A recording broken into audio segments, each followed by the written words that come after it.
Êtes-vous fatigué d'essayer de vouloir perdre du poids? Est-ce que pour vous, eh bien, votre poids a toujours été un problème dans votre vie? Est-ce que vous avez toujours essayé d'être mince sans jamais vraiment y arriver? Est-ce que perdre vos kilos, c'est un vrai parcours du combattant? Alors, si vous êtes dans ce cas-là, je vous invite vraiment à écouter cette vidéo jusqu'au bout parce que je vais vous partager pourquoi vous n'y arrivez pas, pourquoi vous n'obtenez pas de résultats durables, et des actions concrètes à mettre en place dès maintenant. Bonjour, je suis Isabelle Favreau et j'accompagne les femmes de plus de 40 ans à libérer leur pouvoir intérieur pour révéler leur vraie beauté. Et vous avez d'ailleurs, pour commencer à vous mettre sur votre route du bien-être, le défi Reset Métabolisme que je vous mets là dessous la description de cette vidéo qui est offert. Je vous laisse cliquer et vous pourrez voir toutes les informations de ce défi gratuit. Vous pouvez aussi cliquer sur le petit i là comme info. Alors, pourquoi vous n'arrivez pas pourquoi est-ce que vous passez votre temps à lutter contre ces kilos et que vous n'arrivez pas vraiment à obtenir de résultats durables et que pour vous, eh bien, être mince, ça fait partie d'un rêve et que vous avez vraiment beaucoup de difficultés à réaliser? Alors déjà, ça peut être pour plusieurs raisons. En tout cas, une des raisons, peut-être que vous êtes dans ce cas-là justement, eh bien, c'est que quand on est issu d'une famille, quand on a une maman qui est ronde, un papa qui est rond, donc une famille qui est en surpoids, eh bien on grandit avec une identité, on se crée une identité et on achète très souvent la croyance que, eh bien, c'est génétique, le surpoids est un facteur génétique dans la famille et donc forcément pour soi-même, eh bien ça va être difficile du coup de perdre des kilos en trop.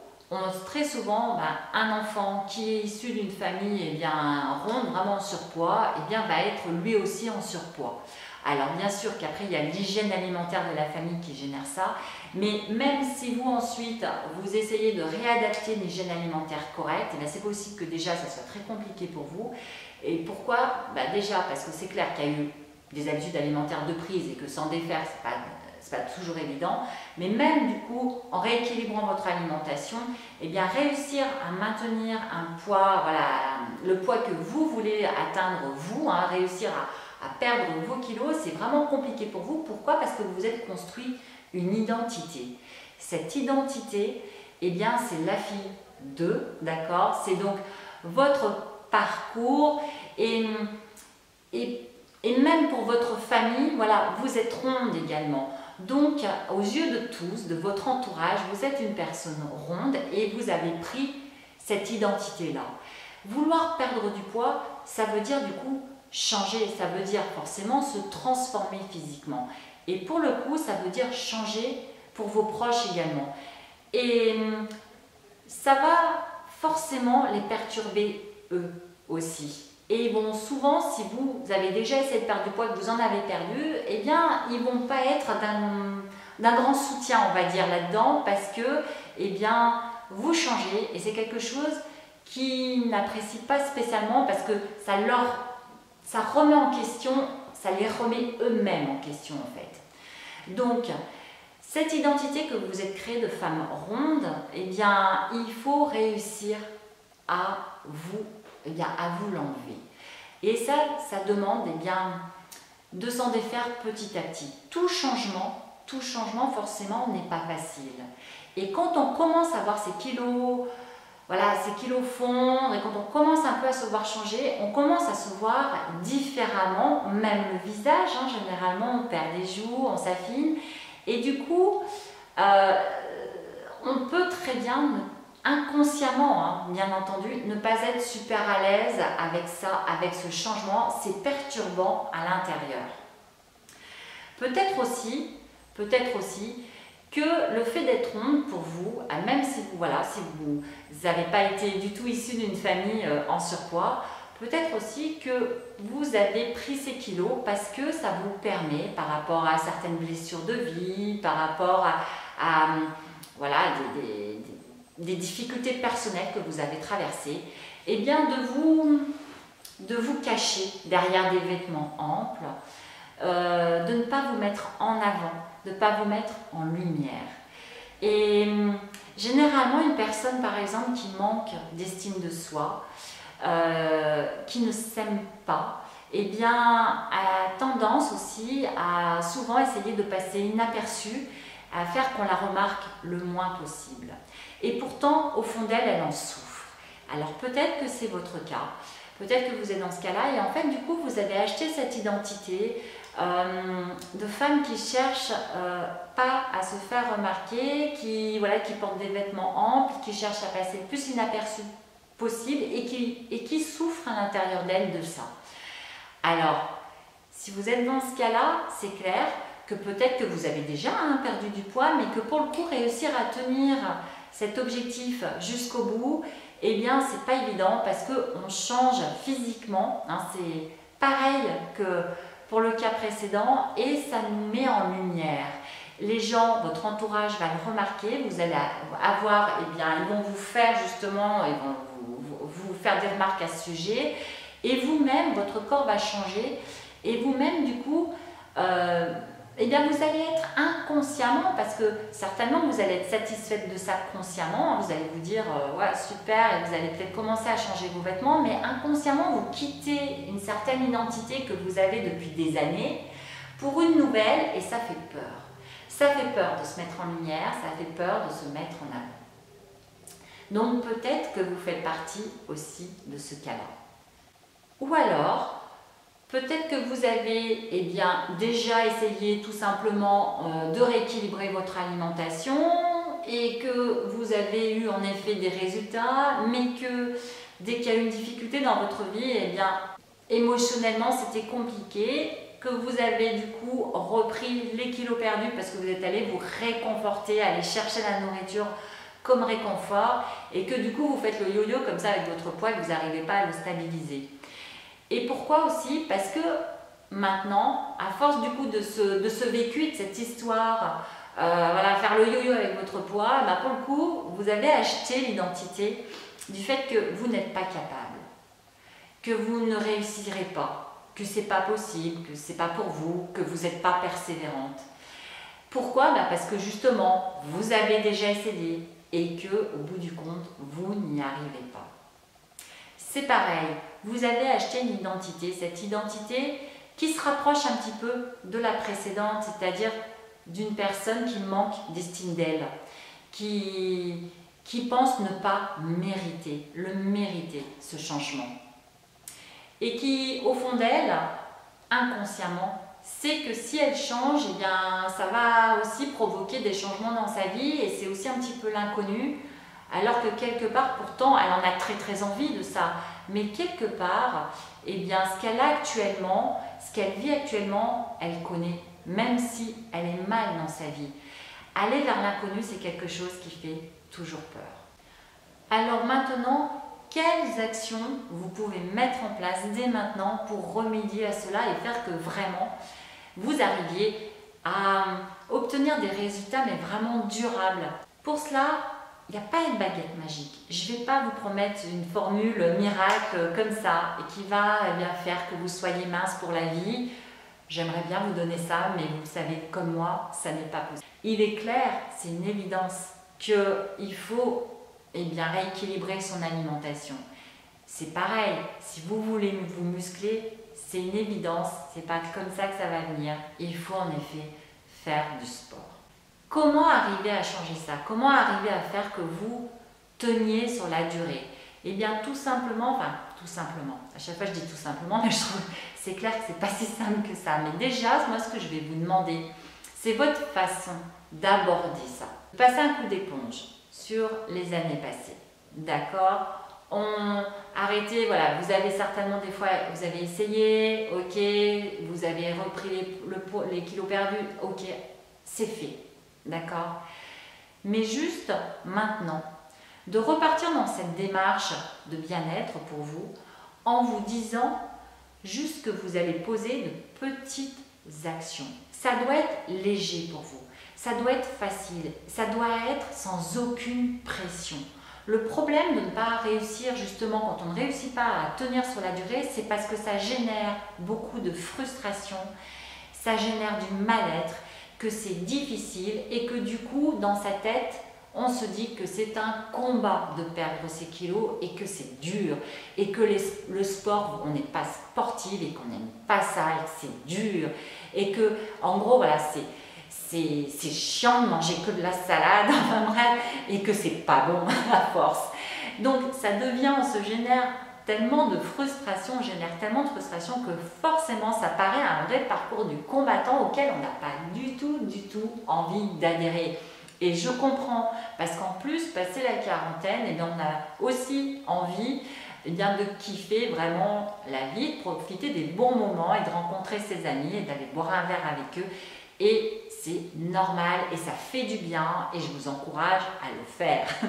Donc, bon, alors concrètement, comment faire pour réussir à perdre du poids? Comme je vous le disais, générer le moins possible de frustration. Juste faire le point sur ce qui ne va pas, sur ce qui fait que vous, voilà, votre petit point faible au niveau alimentation, vous le connaissez, je le sais. Ça peut être par exemple la tablette de chocolat que vous mangez devant la télé tous les soirs. Ça peut être par exemple l'apéro que vous prenez systématiquement avec votre mari, avec les petits biscuits tous les soirs. Voilà, ce sont des exemples. Ça peut être au niveau sportif, le fait de vous dire que vous devez impérativement prendre du muscle et que du coup vous vous êtes collé un planning avec 3 séances de 40 minutes, 3 fois par semaine non-stop parce que vous devez impérativement prendre du muscle, eh bien ça peut être le fait que justement, sachant ça dans votre tête, vous vous dites quand vous rentrez le soir du boulot, 40 minutes de fitness, ça va pas être possible, qu'est-ce que c'est compliqué, c'est dur, je vais en baver, j'ai qu'une envie, c'est me reposer. Parce que justement, plus vous vous fixez des objectifs hyper drastiques, plus vous allez vous dire ok, je sais que voilà, je mange mon apéro tous les soirs, du coup allez, maintenant c'est fini, plus d'apéro tous les soirs. Ou alors, bon, j'ai ma tablette de chocolat tous les soirs, c'est fini, je supprime la tablette d'emblée tous les soirs. Voilà. Eh bien, plus vous allez être dur comme ça avec vous, tout supprimer d'un coup d'un seul, vous mettre à vos 3 séances de sport 3 fois 40 minutes dans la semaine, moins vous allez y arriver. Alors, les petites actions que vous pouvez poser là dès maintenant, c'est vraiment de vous dire, ok, voilà, c'est de faire donc le point sur vos mauvaises habitudes alimentaires.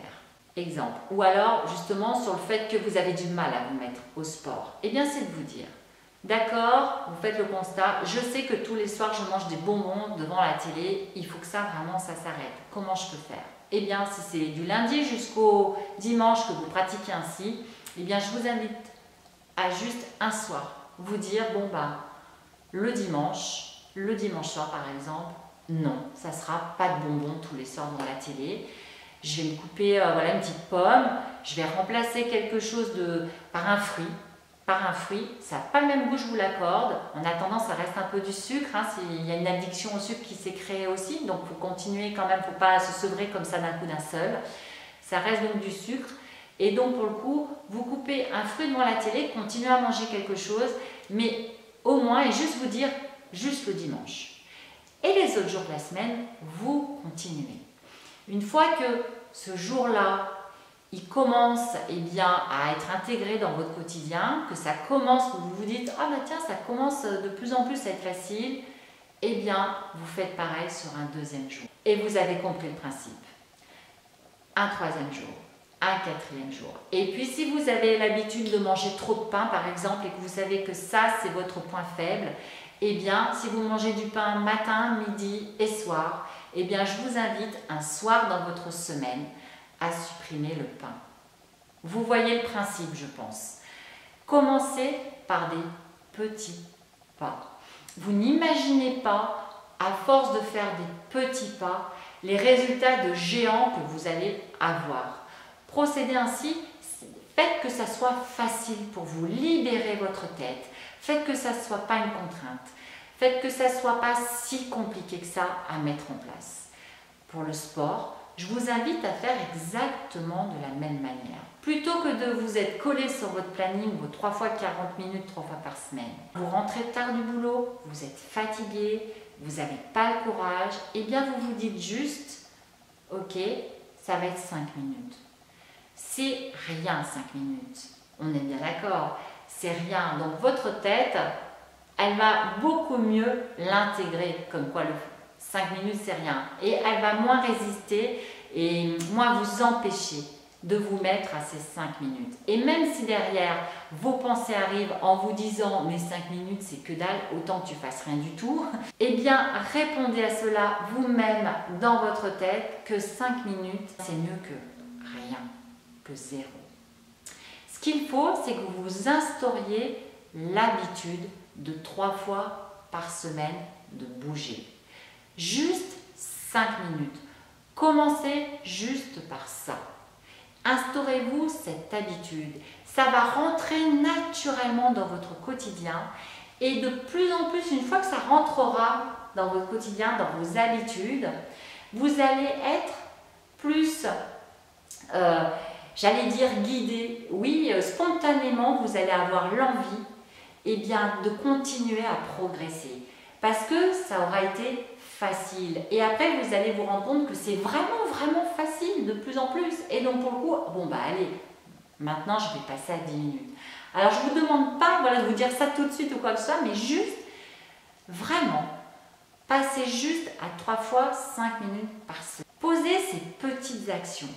Vous obtiendrez des résultats énormes sur la durée. Arrêtez de vous mettre de la pression sur le temps, sur la route et le chemin qu'il y a à faire. Si vous avez 10 kg, 20 kg, 30 kg à perdre, vous vous dites très certainement, mon Dieu, avec tout ce que j'ai à perdre, votre cerveau, lui, quand il voit tout ce qu'il y a à faire, il va résister à fond et il va, ok, peut-être faire que pendant un mois, vous allez rééquilibrer votre alimentation vraiment de façon drastique, ça va le faire, vous allez perdre du poids, le deuxième mois aussi, le troisième aussi, mais après, petit à petit, ça va être compliqué à vraiment tenir sur la durée et du coup, ça va, pour peu qu'il y ait une difficulté dans votre vie ou quoi que ce soit, vous allez craquer, vous risquez de craquer. Je ne dis pas que c'est une obligation, mais vous risquez de craquer. Alors, mettez vraiment toutes les chances de votre côté. Ne regardez pas ces 10 kg, 20 kg, 30 kg à perdre. Commencez juste comme ça. Libérez-vous la tête de la pression. Faites que ce soit facile et léger pour vous. Et je vous garantis que si vous procédez ainsi, vous obtiendrez des résultats pour la vie. J'espère que cette vidéo vous a plu mes reines. Je vous kiffe très fort, partagez-la si vous pensez qu'elle peut aider vos amis. Et je vous retrouve dans la suivante. Je vous dis à très vite. Bye bye.